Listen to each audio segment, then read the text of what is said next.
Welcome my dear beloved students. আজকের ভিডিওটা মূলত যারা নিট 2021 এক্সামের জন্য প্রিপারেশান নিচ্ছ তাদের জন্য। আগের ভিডিওতেও আমি বায়োলজি টুডে জুলাই থেকে 20টা এমসিকিউ আলোচনা করেছিলাম। আজকে আলোচনা করব এই ভিডিওতে এনসিইআরটি এক্সাম্পলার প্রবলেমস নিয়ে। আজকেও 20টা এমসিকিউ আলোচনা করব উইথ এক্সপ্লেনেশন। সুতরাং আর দেরি না করে ভিডিওটা তোমরা মন দিয়ে শোনো, মনে রাখার চেষ্টা করো। 20টা এমসিকিউ। আমরা সরাসরি চলে যাই প্রথম এমসিকিউতে। দেখো, প্রথম এমসিকিউ বলছে decomposers like fungi and bacteria are option A autotrophs, option B heterotrophs, option C saprotrophs, option D chemo autotrophs. Decomposer মানে কি? ডিকম্পোজার মানে যারা কোনো অর্গানিক ম্যাটারকে ডিকম্পোজ করে, অর্থাৎ পচিয়ে দেয়, তাদেরকে আমরা বলি ডিকম্পোজার। সেই ডিকম্পোজার অ্যাক্টিনোমাইসিটিস হতে পারে, ফাঙ্গি হতে পারে, ব্যাকটেরিয়া হতে পারে। আমাদের প্রশ্ন হচ্ছে ফাঙ্গি এবং ব্যাকটেরিয়া কী ধরনের ডিকম্পোজার, তাদের মোড অফ নিউট্রিশনটা কেমন? অটোট্রপস, হেটারোট্রপস, স্যাপ্রোট্রপস না কেমো অটোট্রপস? তাহলে এগুলো সম্বন্ধে আমাদেরকে আগে জানতে হবে। অটোট্রপস মানে যারা নিজেদের খাদ্যটা নিজেরা সিনথেসিস করতে পারে, লাইক গ্রিন প্ল্যান্টস, এরা হচ্ছে যে স্বভোজী, অটোট্রপস। হেটারোট্রপস হচ্ছে যারা পুষ্টির ব্যাপারে অটোট্রপসের ওপর নির্ভরশীল, মানে কোনো গ্রিন প্ল্যান্টসের ওপর নির্ভরশীল, তাদেরকে বলা হয় হেটারোট্রপস। স্যাপ্রোট্রপস হচ্ছে যারা পুষ্টির ব্যাপারে কোনো মৃত জৈব বস্তুর উপর নির্ভরশীল, তারা হচ্ছে স্যাপ্রোট্রপস। আর কেমো অটোট্রপস কথার অর্থ হচ্ছে রাসায়নিক স্বভোজী, মানে যারা নিজেদের খাদ্য নিজেরা তৈরি করতে পারে কিন্তু কোনো কেমিক্যাল সোর্স থেকে, তাদেরকে বলা হচ্ছে কেমো অটোট্রপস। তো ফাঙ্গি এবং ব্যাকটেরিয়া কী ধরনের? মোড অফ নিউট্রিশনেদের দেখা যায় ফাঙ্গিদের দেখা যায় হেটারোট্রপস এবং ব্যাকটেরিয়ার দেখা যায় কেমো অটোট্রপস। ঠিক আছে, তার মানে সঠিক উত্তর হবে option C. Option C, B and D, অর্থাৎ হেটারোট্রপস, ফাঙ্গির ক্ষেত্রে হেটারোট্রপস এবং ব্যাকটেরিয়ার ক্ষেত্রে কেমো কেমো কেমো অটোট্রপস। সুতরাং সঠিক উত্তর হবে অপশান সি। সঠিক উত্তর অপশান সি। আচ্ছা, next, the process of mineralization by microorganisms helps in the release of option A inorganic nutrients from humus, both organic and inorganic nutrients from detritus, option C organic nutrients from humus, option D inorganic nutrients from detritus and formation of humus. প্রশ্নের মানেটা কি? The process of mineralization by microorganisms helps in the release of, মিনারেলাইজেশনের যে process, micro organisms বা অণুজীব দ্বারা যে মিনারেলাইজেশন ঘটে, সেই মিনারেলাইজেশনের প্রসেসের ক্ষেত্রে কোনটাতে হেল্প করে? মিনারেলাইজেশন প্রসেসটা মাইক্রো অর্গানিজমসদের যে মিনারেলাইজেশন প্রসেস, মাইক্রো অর্গানিজমসরা কিসে হেল্প করে? Inorganic nutrients from humus, both organic and inorganic nutrients from detritus, organic nutrients from humus, inorganic nutrients from detritus and formation of humus. সঠিক উত্তর হবে option A, inorganic nutrients from humus. আমাদেরকে জানতে হবে যে 5টা ইম্পর্ট্যান্ট স্টেপস আছে যখন কোনো ডিকম্পোজিশন ঘটে। 5টা স্টেপস আছে। কীরকম স্টেপস? ফ্র্যাগমেন্টেশন, ফার্স্ট স্টেপস হচ্ছে ফ্র্যাগমেন্টেশন, তারপর সেকেন্ড স্টেপ হচ্ছে lynching, third step catabolism, fourth step humification and fifth step হচ্ছে মিনারেলাইজেশন। তাহলে ডিকম্পোজিশনের একটা পার্ট হচ্ছে মিনারেলাইজেশন। এই মিনারেলাইজেশনের ক্ষেত্রে কি হয়? ইনঅর্গ্যানিক নিউট্রিয়েন্টস তৈরি হয় হিউমাস থেকে, মানে হিউমাস থেকে ইনঅর্গ্যানিক নিউট্রিয়েন্টসগুলো বেরিয়ে চলে আসে through the activity of micro organisms. সুতরাং সঠিক উত্তর হবে option A, inorganic nutrients from humus. Next হচ্ছে 3টা, productivity is the rate of production of biomass express in terms of. Productivity অর্থাৎ উৎপাদনশীলতা। কোনো একটা ইকোসিস্টেমে যে উৎপাদনশীলতা থাকে প্রোডাক্টিভিটি বলা হয় তাকে। অর্থাৎ এক্ষেত্রে যারা গ্রিন প্ল্যান্ট, কোনো একটা ইকোসিস্টেমের যারা গ্রিন প্ল্যান্টস, যারা অটোট্রপস, যারা প্রডিউসার, তাদের যে রেট অফ প্রোডাকশন যেটা হয়, অর্থাৎ তারা সূর্যরশ্মিকে কাজে লাগিয়ে টোটাল যে এনার্জিটা তৈরি করে সেটাকে বলা হচ্ছে প্রোডাক্টিভিটি। এই প্রোডাক্টিভিটি কী দিয়ে প্রকাশ করা হয়, কোন এককে প্রকাশ করা হয়? অপশান এ ক্যালোরি পার ঘনমিটার পার ইয়ার, তারপর হচ্ছে অপশান বি গ্রাম পার ইয়ার, তারপর হচ্ছে যে per gram per year, option D হচ্ছে calorie per metre square per year. এটা সঠিক উত্তর হবে calorie per metre square per year, option D. Calorie per metre square per year দ্বারা কোনো একটা ইকোসিস্টেমের ক্ষেত্রে আমরা প্রোডাক্টিভিটি, রেট অফ প্রোডাক্টিভিটি এটা আমরা বোঝাতে পারি। Next 4 number question, an inverted pyramid of biomass can be found in which ecosystem? Inverted pyramid মানে কি? আমরা সাধারণত জানি কোনো খাদ্য পিরামিড তার বেসটা হয় চওড়া এবং অ্যাপেক্সটা হয় খুব ট্যাপারিং, সংকীর্ণ, অর্থাৎ প্রডিউসার্সরা বেশি থাকে এবং সর্বোচ্চ শ্রেণীর খাদকেরা কম থাকে। সেই জন্য কী হয়, পিরামিডের যে স্ট্রাকচার, বেসটা চওড়া এবং অ্যাপেক্সটা খুব সংকীর্ণ হয়। কিন্তু এক্ষেত্রে প্রশ্নটা বলেছে ইনভার্টেড পিরামিড মানে উল্টানো পিরামিড দেখা যায় বায়োমাসের ক্ষেত্রে। বায়োমাসের পিরামিড উল্টানো হয় কোনখানকার বায়োমাসের পিরামিড উল্টানো হয়? Option A forest, option B marine, option C grassland, option D tundra. সঠিক উত্তর হবে অপশন বি মেরাইন, অর্থাৎ সমুদ্রের ক্ষেত্রে বায়োমাসের পিরামিড হয় অনেকটা উল্টো। তার কারণ আমরা জানি পন্ড ইকোসিস্টেমের ক্ষেত্রে বা যে কোনো অ্যাকোয়াটিক ইকোসিস্টেমের ক্ষেত্রে ইনভার্টেড হয় বায়োমাসের পিরামিড। তার কারণ কি? তার কারণ হচ্ছে যে biomass of fishes exceeds than that of phytoplankton which make the small standing crop. অর্থাৎ মাছেদের যে বায়োমাস হয় অ্যাকোয়াটিক ইকোসিস্টেমের ক্ষেত্রে, সেটা ফাইটোপ্ল্যাঙ্কটনের যে বায়োমাস তার থেকে এক্সিড করে যায়, তার থেকে অনেক বেশি। সেই জন্য ইনভার্টেড পিরামিড হয়। সুতরাং এক্ষেত্রে সঠিক উত্তর হবে মেরাইন, অপশন বি মেরাইন, সমুদ্রের ক্ষেত্রে। 5 number question, which of the following is not a producer? নিচেরগুলোর মধ্যে কোনটা প্রডিউসার বা উৎপাদক নয়? Option A spirogyra, option B agaricus, option C volvox, option D nostoc. সঠিক উত্তর হবে অপশন বি অ্যাগারিকাস, এটা প্রডিউসার নয়। স্পাইরোগাইরা হচ্ছে জলজ শৈবাল, আমরা জানি ক্লোরোফিল বিয়ারিং। অ্যাগারিকাস একমাত্র বেসিডিওমাইসিটিসের ছত্রাক, এদের মধ্যে কোনো ক্লোরোফিল থাকে না, এরা প্রডিউসার নয়। ভলভক্স এক ধরনের শৈবাল, নস্টক এক ধরনের শৈবাল, এরা সবাই ক্লোরোফিল বিয়ারিং, এরা প্রডিউসার, বাট অ্যাগারিকাস প্রডিউসার নয়। Next 6, which of the following ecosystem is most productive in terms of net primary production? কোন ইকোসিস্টেমের ক্ষেত্রে প্রোডাক্টিভিটি রেটটা সবচেয়ে বেশি? Desert, tropical rain forest, ocean, estuary. সঠিক উত্তর হবে tropical rain forest, option B tropical rain forest. বর্ষাবন tropical rain forest like Amazon, tropical rain ফরেস্টের ক্ষেত্রে প্রোডাক্টিভ, অনেক বেশি প্রোডাক্টিভ এরা। তারপরে আছে আমাদের কোরাল রিফ, তারপর এস্চুয়ারি, তারপর ডেজার্ট, তারপর ওশেন। সবচেয়ে বেশি হয় ট্রপিক্যাল রেন ফরেস্টে। Next question, pyramid of number is always upright, always inverted, either upright or inverted, neither upright nor inverted? Pyramid of number, সংখ্যার পিরামিড সাধারণত কি হতে পারে? সংখ্যার পিরামিড আপরাইটও হতে পারে, ইনভার্টেডও হতে পারে। সংখ্যার পিরামিড কোন ক্ষেত্রে আপরাইট, কোন ক্ষেত্রে ইনভার্টেড হয়? যখন আমরা সংখ্যার ক্ষেত্রে ধরবো, সংখ্যার পিরামিডের ক্ষেত্রে যখন আমরা like pyramid of number in ecosystem can be inverted or upright. In terrestrial ecosystem pyramids of number is upright.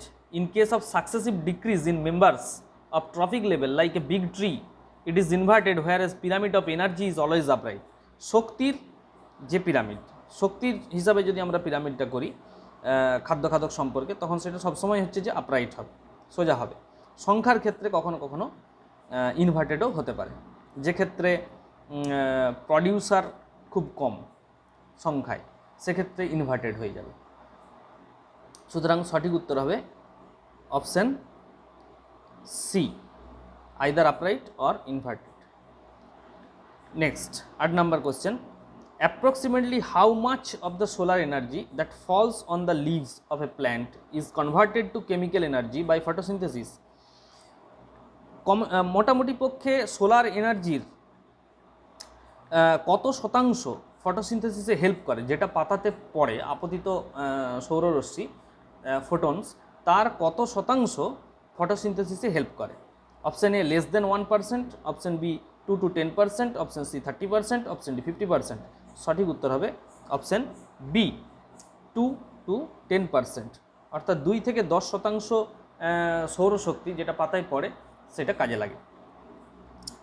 Next হচ্ছে 9 number question, among the following where do you think the process of decomposition would be the fastest?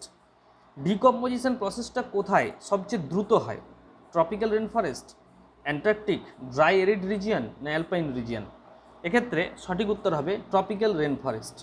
Tropical rain ফরেস্টে কেন ডিকম্পোজিশনের রেটটা এত বেশি?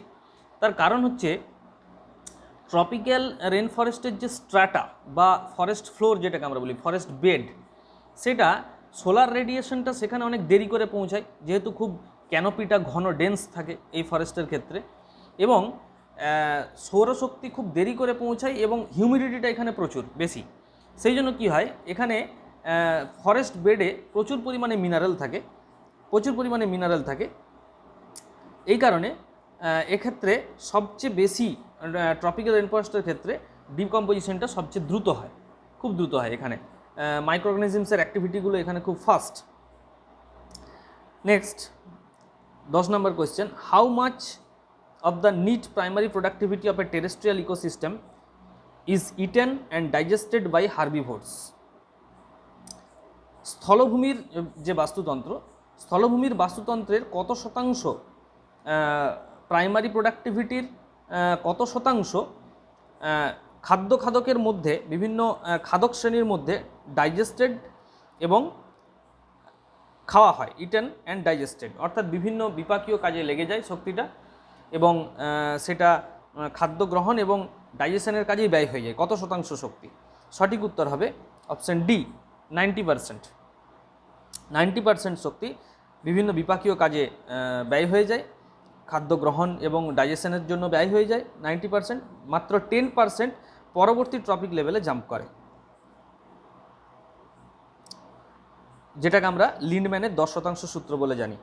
Next 11 number question, during the process of ecological succession the changes that take place in communities are orderly and sequential, random, very quick? নাকি option D, not influenced by the physical environment? Succession, প্রশ্নটা succession থেকে, অর্থাৎ পারম্পর্য আগমন, উদ্ভিদের যে পারম্পর্য আগমন কোনো একটা ব্যারেন ল্যান্ডে ধীরে ধীরে সময়ের সাপেক্ষে বিভিন্ন ধরনের প্ল্যান্ট কমিউনিটিজ সেই জায়গাটা অ্যাকোয়ার করে এবং একটা সবচেয়ে শেষ ক্লাইম্যাক্স কমিউনিটিতে পৌঁছায়, ট্রি। তো ক্লাইম্যাক্স কমিউনিটিতে যখন বড় বড় বৃক্ষ হচ্ছে, তার আগে যখন শুরুটা হচ্ছে এরিড জায়গা থেকে, ব্যারেন ল্যান্ড থেকে, তারপর পরপর যে সমস্ত সেরাল কমিউনিটি যেগুলোকে বলি আমরা, মাঝখানে যে সমস্ত উদ্ভিদের পর্যায়ক্রমিক আগমন ঘটে সময়ের সাপেক্ষে, সেগুলো সবসময়ই হয় অর্ডারলি অ্যান্ড সিকোয়েন্সিয়াল। সঠিক উত্তর হবে option A, orderly and sequential, পরপর আসে এবং সজ্জা রীতিতে পরপর সাজানো অবস্থায় আসে, orderly and sequential. Next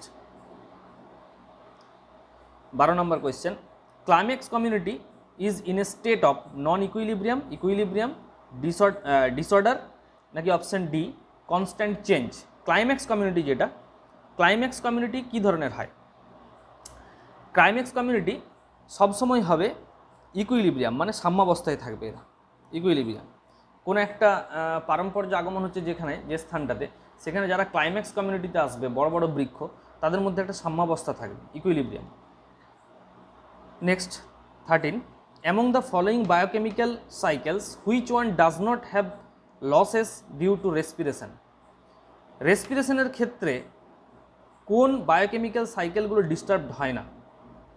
phosphorus, nitrogen, sulphur, নাকি অল অফ দিস? সঠিক উত্তর হবে অপশন ডি, অপশন ডি। অর্থাৎ ফসফরাস, নাইট্রোজেন এবং সালফার এগুলো রেসপিরেশনের ক্ষেত্রে, রেসপিরেশনের জীবজগতের যে শ্বসন চলে তার উপর এগুলো নির্ভরশীল নয়। ফসফরাস, নাইট্রোজেন এবং সালফার এই চক্রগুলো রেসপিরেশনের উপর ডিপেন্ড করে না সরাসরিভাবে।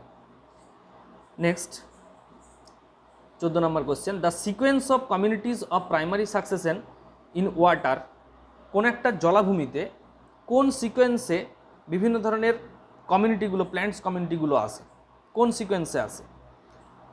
অপশানগুলো হচ্ছে phytoplankton, সেজেস, free floating হাইড্রোফাইটস, rooted হাইড্রোফাইটস, grasses and trees.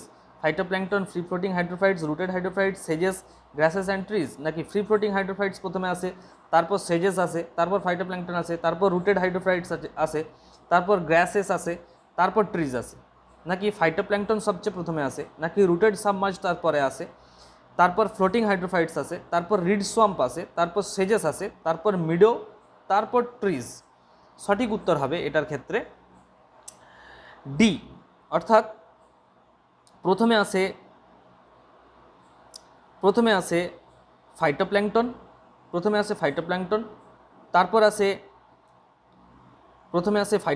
তারপর আসে রুটেড সাবমার্জড হাইড্রোফাইটস, তারপর আসে ফ্লোটিং হাইড্রোফাইটস, তারপর রিড সোয়াম্প, তারপর সেজেস, তারপর মিডো, তারপর সবচেয়ে ক্লাইম্যাক্স কমিউনিটিস হচ্ছে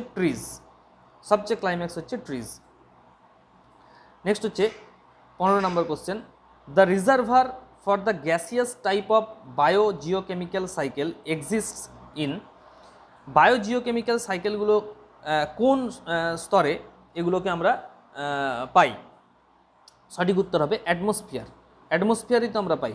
বায়োজিওকেমিক্যাল সাইকেল যতগুলো আছে সেগুলো সব অ্যাটমসফিয়ারই আমরা পাই। স্ট্র্যাটোস্ফিয়ার, আয়নোস্ফিয়ার, লিথোস্ফিয়ার, ঠিক আছে, অ্যাটমসফিয়ারের মধ্যে আমরা পাই। স্ট্র্যাটোস্ফিয়ার, আয়নোস্ফিয়ার, লিথোস্ফিয়ার আলাদাভাবে না, সমস্ত কিছু বায়োজিওকেমিক্যাল সাইকেলগুলো আমরা অ্যাটমসফিয়ারের মধ্যেই পাই।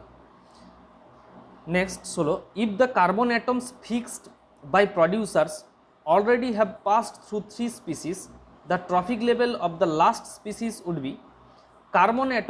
কার্বনের অণু যেটা প্রডিউসার বা উৎপাদক নিজেদের দেহে সৌরশক্তিকে কাজে লাগিয়ে ফিক্স করলো, আত্মীকরণ করলো, সেটা যখন 3টে ট্রপিক লেভেলের মধ্যে পরপর যাচ্ছে, 3 স্পিসিস, 3টে প্রজাতির মধ্যে যখন যাচ্ছে, অর্থাৎ 3টে ট্রপিক লেভেলকে যখন পাস করছে, the tropic level of the last species would be, সবচেয়ে শেষে যার কাছে যাচ্ছে তার ট্রপিক লেভেলটা কোনটা হবে?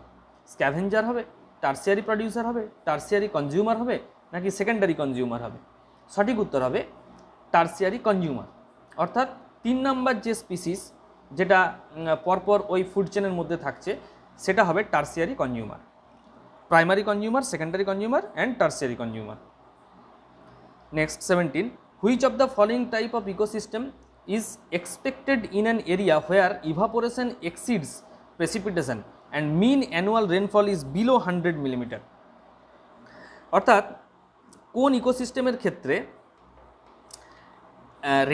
অ্যানুয়াল রেনফল 100 মিলিমিটারের কম হয় এবং ইভাপোরেশনটা প্রেসিপিটেশনের থেকে বেশি, অর্থাৎ বৃষ্টিপাতের থেকে বাষ্পীভবন অনেক বেশি মাত্রায় হয়ে যায়? আমরা বুঝতেই পারছি এটা সঠিক উত্তর হবে ডেজার্ট ইকোসিস্টেমের ক্ষেত্রে এই ক্রাইটেরিয়া দেখতে পাওয়া যায়। Next 18, the zone at the edge of a lake or ocean which is alternatively expose to air and immersed in water is called pelagic zone, benthic zone, lentic zone, না littoral zone? সঠিক উত্তর হবে littoral zone. আমি littoral জোনের ছবিটা স্ক্রিনে দেখাচ্ছি, তাহলেই বুঝতে পারবে যে লেক অথবা ওশেনের ক্ষেত্রে একেবারে কিনারার দিকটা, যেখানটা alternatively expose to air and immersed in water, কখনো মানে কিছুটা অংশ টেরেস্ট্রিয়াল অবস্থায় থাকছে স্থলভূমি, আবার কিছুটা জলে চলে যাচ্ছে, ঠিক আছে? এই যে অংশটা, এই জোনটাকে বলা হয় লিটোরাল জোন। এটা একবার ছবিতে দেখে নাও, লিটোরাল জোন। দেখো এই ছবিতে দেখাচ্ছে লিটোরাল জোন কোনটা, ঠিক এই জায়গাটা হচ্ছে লিটোরাল জোন। এই অঞ্চলটা হচ্ছে লিটোরাল জোন। অর্থাৎ এখানে আমরা দেখতে পাচ্ছি ফ্লোটিং প্ল্যান্টস আছে, ইমার্জড প্ল্যান্টসও আছে, ঠিক আছে, একেবারে সাবমার্জড প্ল্যান্টসও আছে, তৈরি হয়েছে, আবার কিছুটা টেরেস্ট্রিয়াল প্ল্যান্টস তৈরি হওয়ার শুরু করেছে এখান থেকে। অর্থাৎ এই জায়গাটা সূর্যরশ্মিটা যথেষ্ট পরিমাণে পাচ্ছে এবং কিছুটা জলের তলায় এবং কিছুটা স্থলভূমির দিকে চলে যাচ্ছে, এই জায়গাটাকে বলছে লিটোরাল জোন। তারপরে আছে লিমনেটিক জোন, এই জায়গাটা ওপেন ওয়াটার এটা। তারপর বেন্থিক জোন, মানে একেবারে তলদেশটা, বটম যেটা আছে এটা হচ্ছে বেন্থিক জোন, এই জায়গাটাকে বলা হয় বেন্থিক জোন। সুতরাং লিটোরাল জোন হচ্ছে এই পোর্শনটা, littoral zone. Okay, next 19, mass of living matter at a trophic level in an area at any time is called standing state, standing crop, detritus, নাকি humus? Mass of living matter অর্থাৎ organic matter, যেটা জৈব পদার্থের যে ভর কোনো একটা tropic লেভেলে, কোনো একটা পুষ্টি স্তরে টোটাল জৈব পদার্থের যে ভর, সেটাকে আমরা বলি, সঠিক উত্তর option B, standing crop. Next, আজকে last question, which of the following is an ecosystem service provided by a natural ecosystem. তার আগে জানতে হবে যে ইকোসিস্টেম সার্ভিস এই কথাটার মানে কি। ইকোসিস্টেম সার্ভিস, ইকোসিস্টেম সার্ভিস মানে হচ্ছে ইকোসিস্টেম যেটা নেচারে চলার জন্য, যেটা যে ইকোসিস্টেমটা চলার জন্য সব কিছু সাম্যাবস্থায় আছে। এই ইকোসিস্টেম, প্রত্যেকটা ইকোসিস্টেম যদি সুস্থ সবলভাবে চলে তাহলে নেচারের কী কী বেনিফিট হয় এবং সমস্ত লিভিং অর্গানিজমসের কী কী বেনিফিট হয় সেটাকে বলা হচ্ছে ইকোসিস্টেম সার্ভিস। এই ইকোসিস্টেম সার্ভিসের ক্ষেত্রে কোনগুলো? Option A cycling of nutrients, অর্থাৎ বিভিন্ন পুষ্টিদ্রব্যের চক্রাকার আবর্তন ঘটে। Option B prevention of soil erosion, soil erosion অর্থাৎ ভূমিক্ষয় রোধ হয়। Option C pollutant absorption and reduction of the threat of global warming, পলিউটেন্টসগুলো অ্যাবজর্পশন হয়ে যায়, অর্থাৎ কার্বন ডাইঅক্সাইড প্রচুর পরিমাণে তৈরি হচ্ছে, গ্রিন প্ল্যান্টস সেগুলোকে অ্যাবজর্ব করে নিচ্ছে, যার ফলে কী হচ্ছে গ্লোবাল ওয়ার্মিংয়ের থ্রেটটা অনেকটা কমে যাচ্ছে। নাকি অল অফ দিস আমরা বুঝতেই পারছি ইকোসিস্টেম যদি সুস্থ সবলভাবে চলে তাহলে ওপরের সবগুলোই ঠিক, এই সার্ভিসগুলোই আমরা পাবো সবগুলো। Cycling of nutrients, prevention of soil erosion, pollutant absorption and reduction of the threat of global warming, সবগুলো। অর্থাৎ সঠিক উত্তর হবে অপশান ডি। এর সাথে সাথে আজকে আমাদের 20টা এনসিইআরটি এক্সাম্পলার প্রবলেমসগুলো আমরা সলভ করলাম।